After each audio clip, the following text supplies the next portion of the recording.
Chères citoyennes et citoyens engagés, chers tous qui êtes si nombreux aujourd'hui. Oui, je m'appelle Anne Boissel, je viens du Calvados et je viens vous parler de la famille. Famille qui nous permet de grandir, famille qui nous permet de s'épanouir, famille qui nous donne des repères et un socle pour affronter les épreuves de la vie. Je suis heureuse de m'adresser à vous aujourd'hui au nom de Nicolas Dupont-Aignan, président de Debout la France et candidat à l'élection présidentielle. Oui, mais ils sont où aujourd'hui les candidats à l'élection présidentielle? Posez-vous la question, car il était d'ailleurs le seul candidat à la présidentielle qui aurait aimé s'exprimer devant vous.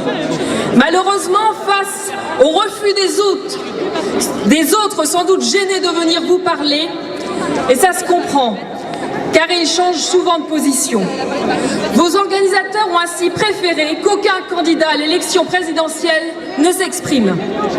Je sais que ceux qui m'ont précédé à cette tribune et ceux qui me suivront sont sincères, mais ils n'ont pas la chance, comme moi, de soutenir un candidat qui ne change pas de position au gré du vent et des scrutins. Vous êtes plusieurs dizaines de milliers aujourd'hui à manifester pour vos convictions, pacifiquement comme vous l'avez toujours fait. Rien que pour cela, nos dirigeants et ceux qui veulent le devenir devraient vous respecter. Contrairement à ce que certains ont voulu faire croire pour vous décrédibiliser, vous n'êtes pas une bande d'affreux homophobes, mais des hommes et des femmes conscients de la nécessité pour un enfant à naître d'avoir dans l'idéal un père et une mère.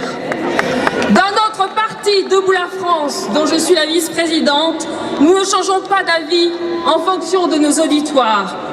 Nicolas Dupont-Aignan a toujours été clair sur la question du mariage et de l'adoption pour les couples de même sexe. Je ne suis pas comme un ancien président de la République qui vous parlait d'abrogation pour vous faire plaisir avant de se défausser quelques jours après devant un autre auditoire. Je ne pense pas non plus que votre mouvement a autant d'importance que la culture du bonsaï, comme a pu le dire le vice-président du Front National. Je connais Nicolas Dupont-Aignan depuis des années et je peux vous assurer de sa droiture. Il a toujours défendu le droit des enfants et toujours refusé le droit à l'enfant. Et c'est pour cette raison qu'il propose de réécrire la loi Taubira afin de rétablir la filiation naturelle père, mère, enfant. Chers amis, ne vous laissez pas berner par ceux qui écoutent leurs conseillers en communication avant leurs convictions. Comme vous, Nicolas Dupont-Aignan continuera de se battre pour rétablir la filiation naturelle en sacralisant le lien père, mère, enfant.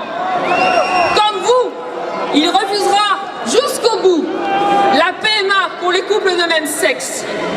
Comme vous, il aura toujours le courage de dire non à la GPA, parce qu'on ne marchandise ni le corps des femmes, ni les enfants. En France, tout ne s'achète pas, notamment les bébés fabriqués en Afrique que l'on peut choisir sur catalogue dans les grands hôtels parisiens. Sur ce point, Nicolas Dupont-Aignan souhaite l'abrogation de la circulaire Taubira sur la nationalité des enfants nés de mères porteuses à l'étranger. Cette circulaire est une véritable hypocrisie, nous le savons tous. Mais où sont aujourd'hui tous les défenseurs des droits de l'homme quand il s'agit de lutter contre l'exploitation pure et simple du corps de la femme? Où sont les soi-disant écologistes quand il s'agit de défendre la vraie écologie, l'écologie humaine? Mais la politique familiale, ce n'est pas seulement la question du mariage, de l'adoption, de la PMA et de la GPA. Le gouvernement socialiste a depuis 2012 consciencieusement miné l'institution familiale en adoptant toute une série de mesures destinées à pénaliser financièrement les familles. La France était enviée par l'ensemble des pays européens pour sa politique familiale. Ça aussi, les socialistes l'ont détruit. Au-delà de votre combat C'est aussi notre démocratie tout entière qui est en jeu aujourd'hui. Souvenez-vous, il y a 3 ans, quand vous avez déposé plus de 700 000 signatures au Conseil économique, social et environnemental, pétition jugée scandaleusement irrecevable. Nous supprimerons le Conseil économique, social et environnemental. Chers amis, continuez votre combat. Il vous faut aujourd'hui transformer votre grand mouvement dans les urnes, seule façon de faire bouger les choses. La flamme de votre résistance ne doit pas s'éteindre et elle allumera d'autres combats à venir. Ne lâchez rien, jamais, restez debout toujours et vive la France. Merci.